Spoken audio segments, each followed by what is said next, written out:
బాలకోటయ్య గారు నమస్తే సార్. నమస్తే శ్రీకాంత్ గారు. బాలకోటయ్య గారు, మీరుండేది కొద్దిగా పల్ల ప్రాంతమే కదా? మీ పల్ల ఉమ్, ప్రాంతంలో మీరు ఒక గుంట తీశారు సార్, ఏదో ఒక పని కోసం. ఆ గుంటలో వాన పడితే నీళ్లు ఉంటాయా, నీళ్లు ఉండవా సార్? ఉంటాయి కదా సార్, కుంట అంటేనే నీళ్ళు ఉంటాయిగా. ఆ, ఇప్పుడు నీరు మనం నీరు పల్ల మెరుగు, నిజం దేవుడి ఎరుగు. అదే. నీరు పల్లానికే కదా వచ్చేది. అవును, ఇప్పుడు మీరు పునాదులు తీశారు సార్. పునాదులు తీసినప్పుడు ఏం చేస్తారండి? పునాదులు తీసినప్పుడు భూమి ఉమ్, తవ్వుతారు కదా, లోతుగా తవ్వుతారు ఉమ్, కదా. కింద ఉమ్. కింద మనం పైల్ క్యాప్లో వేస్తాం కదా.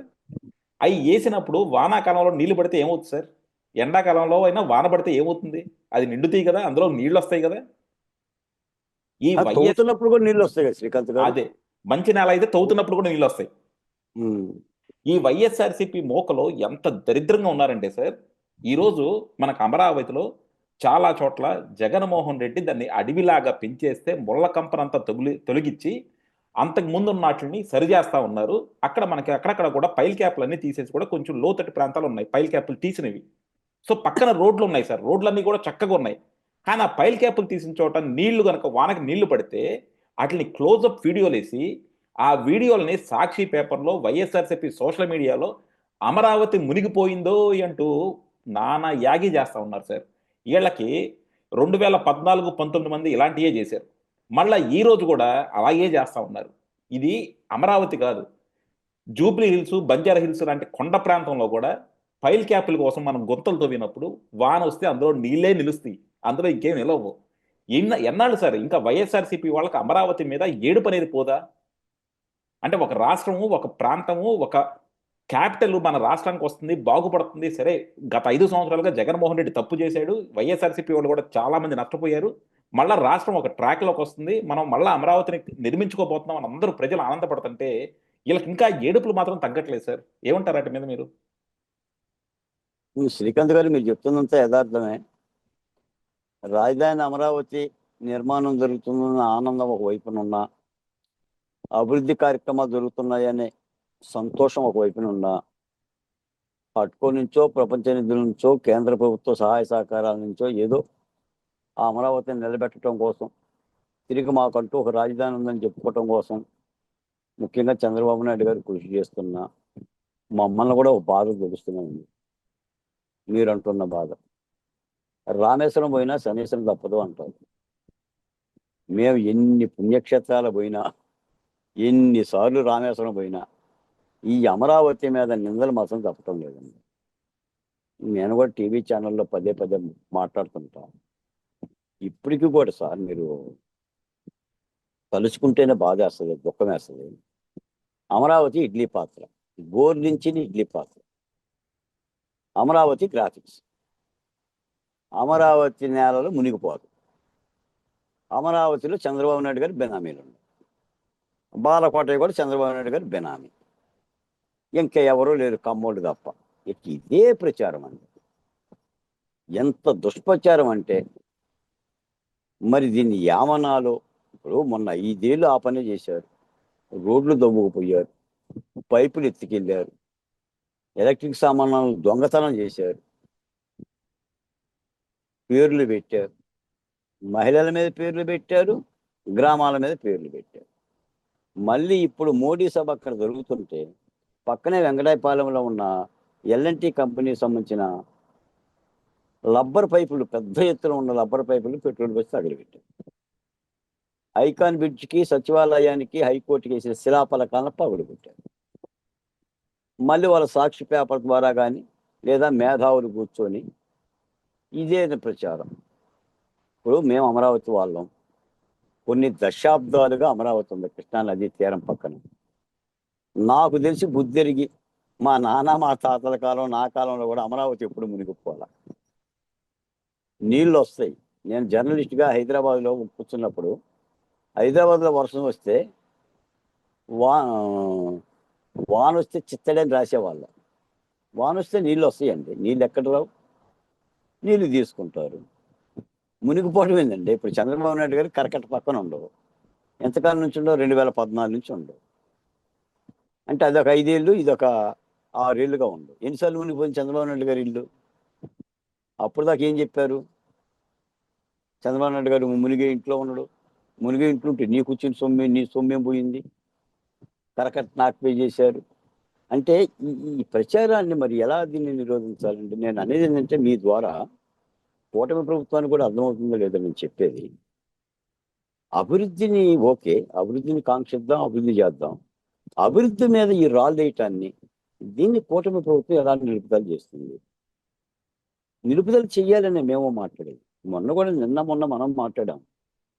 ఓడిపోయిన తర్వాత కూడా బొత్స సత్యనారాయణ శాసన మండలిలో అన్నాడు కదా, అమరావతి శ్మశానం అని అంటాను, అంటూనే ఉంటాను అని. నిన్న కూడా మోడీ గారి సభని వాళ్ళు ఏం మాట్లాడారంటే, మోడీ గారు పవన్ కళ్యాణ్కి చాక్లెట్ ఇచ్చిందంట, చంద్రబాబు నాయుడు గారికి బిస్కెట్ ఇచ్చింది. ఇదేనండి వాళ్ళ మాట.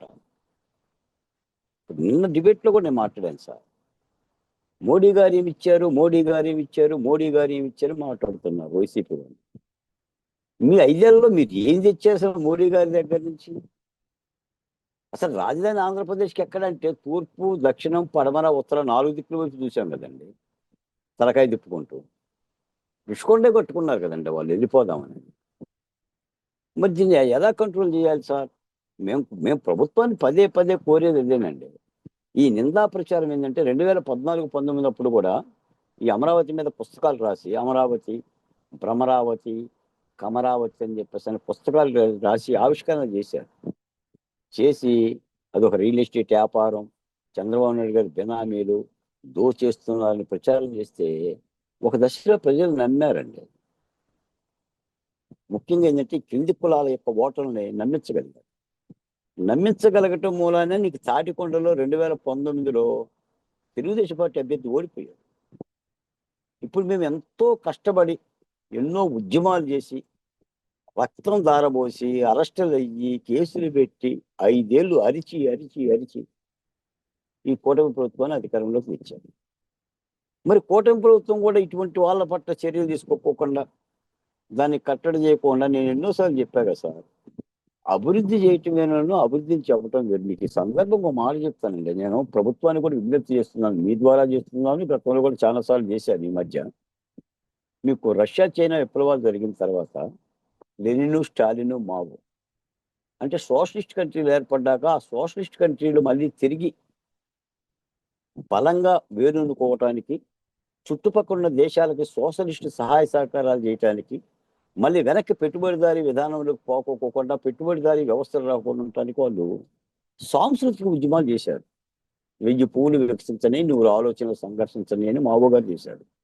నేను ఈ అమరావతి మీద కూడా 3 ప్రాంతాల ప్రజల్లో అది మన అందరి రాజధాని, కొందరిది కాదని ఒక సాంస్కృతిక ఉద్యమం చేయాలండి. అంటే ప్రజలు అమరావతి మీద ఎవడైనా గనక కామెంట్ చేస్తే, దానికి పేరు పెడితే, ఇలా నిందలేస్తే ఎక్కడికక్కడ చెప్పులు తీసుకొని కొట్టాలండి. వాడు సాక్షి పేపర్లో రాసిన, వైసీపీ వాడు మాట్లాడిన. ఎందుకంటే అది ఒక ప్రాంతం అండి, రాష్ట్ర రాజధాని. అక్కడ ప్రజలు బతుకుతున్నారు, మేము బతుకుతున్నాం అక్కడ. మేము బతుకుతున్న ప్రాంతాల్లో మునిగిపోతుంది అంటున్నాడు. రాయలసీమలో వరదలు రావా, ఉత్తరాంధ్రలో వరదలు రావా, తమిళనాడులో వరదలు రావా, కర్ణాటకలో వరదలు రావా, అమెరికాలో వరదలు రావా? ఎక్కడ రావండి? ఈ దిక్కుమాల పరిస్థితి ఏంటంటే బాబు. అంటే ఈ విష ప్రచారాన్ని మనం ఆపలేకపోతే కూటమి ప్రభుత్వం ఇబ్బంది పాలైద్దండి. నేను ముఖ్యమంత్రి గారు కూడా చెప్తుంది ఏంటంటే, ఆ చెడుని మీరు కంట్రోల్ చేయగలగాలి. ఈ రోజున మీరు ఇందాక నన్ను అడిగారు, ఒక సిట్ విచారణ వేసేసి పిఎస్ఆర్ ఆంజనేయుని అరెస్ట్ చేశారు, లేదా మద్యం మీద ఒక సిట్ విచారణ జరుగుతుంది, లేదా సోషల్ మీడియాలో హన్న మీద ఒక విచారణ సంఘాలు వేశారు. ఎందుకు వేసాం? వ్యవస్థను కంట్రోల్ చేయాలి కాబట్టి, తప్పు చేసిన వాళ్ళని కోర్టు ద్వారా శిక్షించాలి కాబట్టి. ఇది కూడా అంతేనండి. ఈ అమరావతి రాజధానికి ఈ ఉద్యమకారులతోనే ఒక కమిటీని పెట్టి, ఆ అమరావతికి ఒక బ్రాండ్ అంబాసిడర్ని పెట్టి, అసలు అమరావతిలో ఏం జరుగుతుంది, ఆ డబ్బులు ఎక్కడి నుంచి వచ్చింది, ఎలా ఖర్చు పెడుతున్నాం, ప్రభుత్వం చేస్తున్న కృషి ఏంటి, అది అభివృద్ధి చెందటం మూలాన ఏ ఏ ప్రాంతాలకు ఎలా లబ్ధి చేకూరింది. మీరు ఒక ఉదాహరణకి ఒక విట్ ఉందండి అమరావతిలో, విట్ అనే కళాశాల. అక్కడేమో 29 గ్రామాల విద్యార్థులు లేరండి ఆ విట్లో. రాష్ట్రంలో 13 జిల్లాల ప్రజలు ఉన్నారు, మద్రాసులు కూడా ఉన్నారండి. అంటే ఎవరైనా చేరతారు కదా సార్. అంటే ఈ దుష్ప్రచారాన్ని అడ్డగొట్టడానికి సమర్థవంతమైన ఒక జేఏసీ నాయకుల్ని పెట్టి, రాష్ట్రంలో ఒక కార్యక్రమం చేయాలండి. ఎందుకంటే మేము ఆ రోజున మీకు తెలుసు కదా సార్, అమరావతి అందరిది, ఒకటే 3 రాజధానులు కాదు, ఒకటే రాజధాని. అమరావతి అక్షయ పాత్ర, అది రైతుల రాజధాని అని ఇయే కదా మేము చెప్పింది. వాళ్ళు చేసినప్పుడు వాళ్ళు సర్జన సభలు పెట్టారు, గర్జన సభలు పెట్టారు. మీకు గతంలో గుర్తుందో లేదో సార్, మీరు ఈ 3 రాజధానులు అనే మాటే విభజన కుతంత్రం. అంటే 3 ప్రాంతాల్లో మంటలు పెట్టి ఒక ప్రాంతం మీదకి ఇంకో ప్రాంతాన్ని ఎగదోసి జగన్మోహన్ రెడ్డి గారు చరికాగుదాం అనుకున్నాడు. కాకపోతే ఆ పాచిక పారలా. నేను ఒక మాట అడుగుతా శ్రీకాంత్ గారు, ఒకవేళ మా కర్మగాలి మొన్న 24లో ఈ మహానుభావుడే వచ్చున్నాడు అనుకోండి, ఊహించుకోండి ఒకసారి అమరావతిని.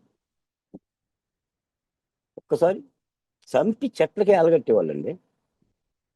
ఎవడైనా జగన్మోహన్ రెడ్డి గారిని మాట్లాడితే బాలకోట లాంటి వాడు ఇంకో రైతు చంపి చెట్లకి అలగడతారండి. చెట్లకి కట్టేసి కాల్పులు జరుపుతారండి. మనం చూసామండి అంత భయంకరమైన వాతావరణాన్ని.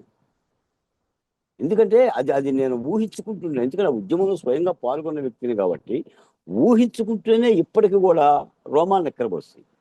అంటే అంతటి భయంకరమైన వాతావరణం చూశాను. నేను అనేది ఏంటంటే ఈ కూటమి ప్రభుత్వం వాళ్ళు శిలాఫలకాలు దగ్ధం చేస్తున్నారు, ఏదో పైపులు తగలబెడుతున్నారు, నిందలు వేస్తున్నారు, నోటికి వచ్చినట్టు మాట్లాడుతున్నారు. మరి ఈ నిందల్ని కట్టడి చేయాల్సినంత అవసరం సాంస్కృతిక ప్రమాణాలను జరపాలి. లేదా దీని మీద అమరావతి మీద ఇంకేమన్నా ఓ చట్టం తెచ్చో ఇంకోటి తెచ్చినా సరే కట్టడి చేయాలండి. లేకపోతే ఇది ప్రమాదకరమైన ధోరణి సార్.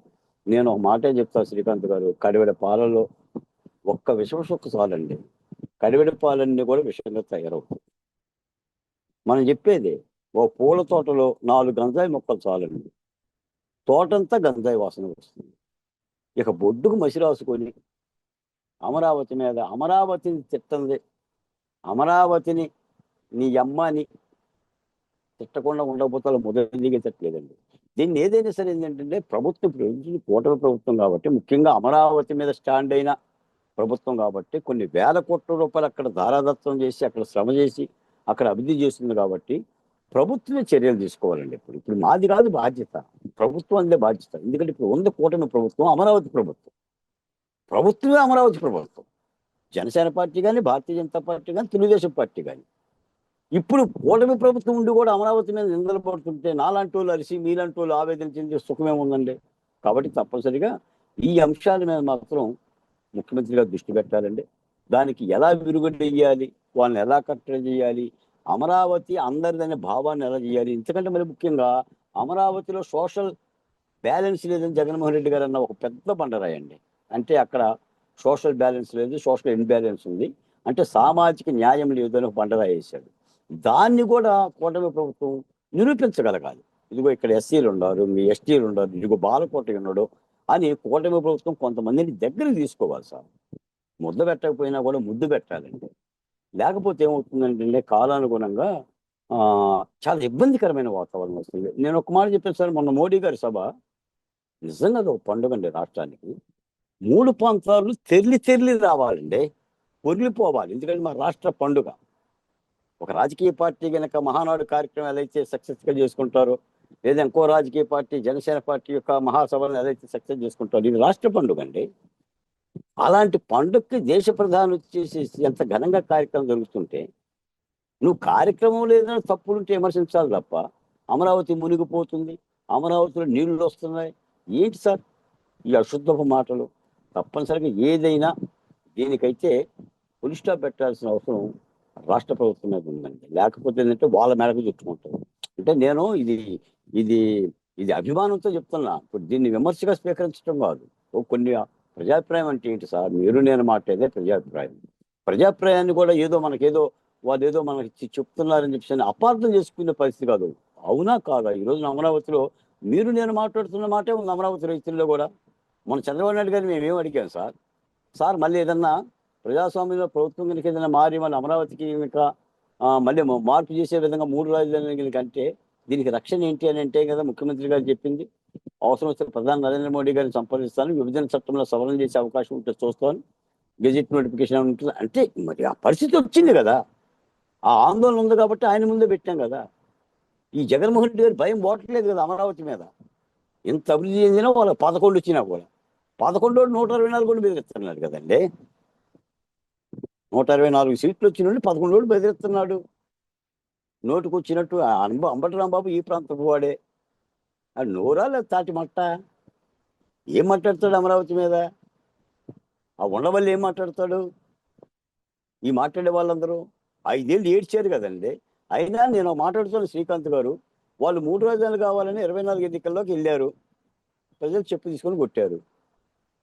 చెప్పు తీసుకొని కొట్టినప్పుడు మళ్ళీ నువ్వు అమరావతిని తిట్టేందండి? నువ్వు సమీక్షించుకోవాలి కదా.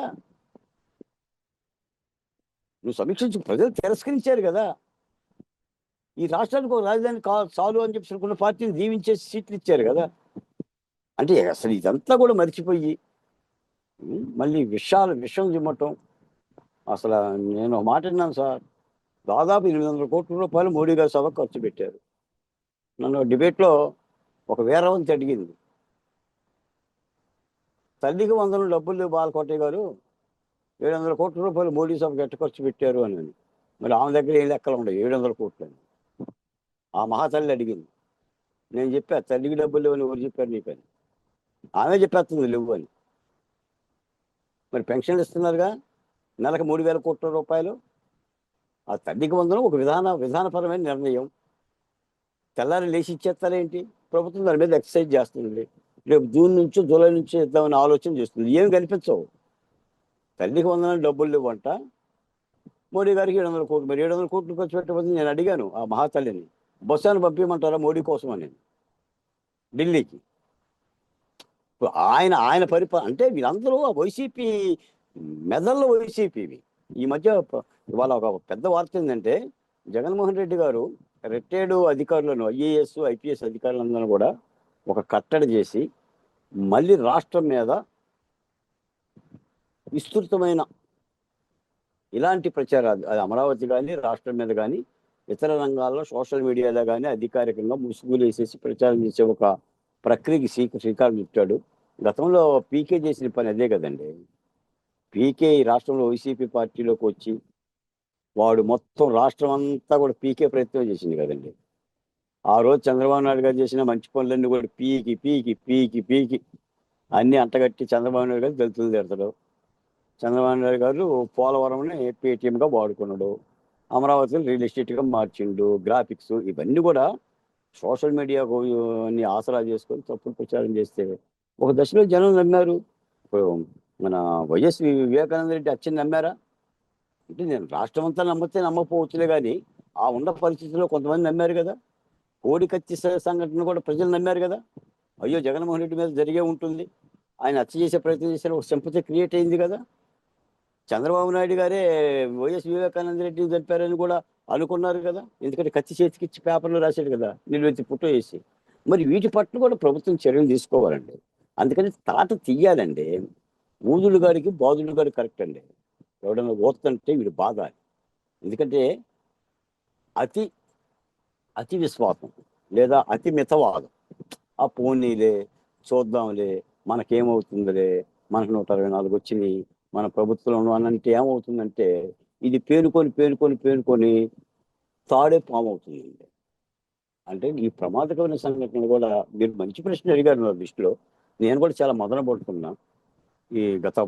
ఈ మోడీ గారి సభ తర్వాత కూడా ఏంటి తలనొప్పి, ఈ బాధాకరమైన మాటలు, ఈ నిందలేంటి అమరావతి మీద, మునిగిపోవటం అంటమేంటి, నీళ్లు రావటం అంటమేంటి, అసలు ఇది అన్నం తింటున్నారా అశుద్ధం తింటున్నారా అని చెప్పి బాధేస్తుంది. చెప్పి కాబట్టి ఇప్పుడు ప్రభుత్వం ఉంది కాబట్టి ప్రభుత్వం ఏదైనా చర్య తీసుకోవాల్సిందేనండి. కట్టడి చేయకపోతే మాత్రం వీళ్ళెవరు కూడా కంట్రోల్ కారండి. వాళ్ళకి అధికారం రావటం కోసం అబద్ధమే వాళ్ళ అస్త్రం అయింది. ఆ అబద్ధాన్ని అస్త్రంగా వాడుకుంటున్నారు కాబట్టి ప్రభుత్వం గమనించాలి.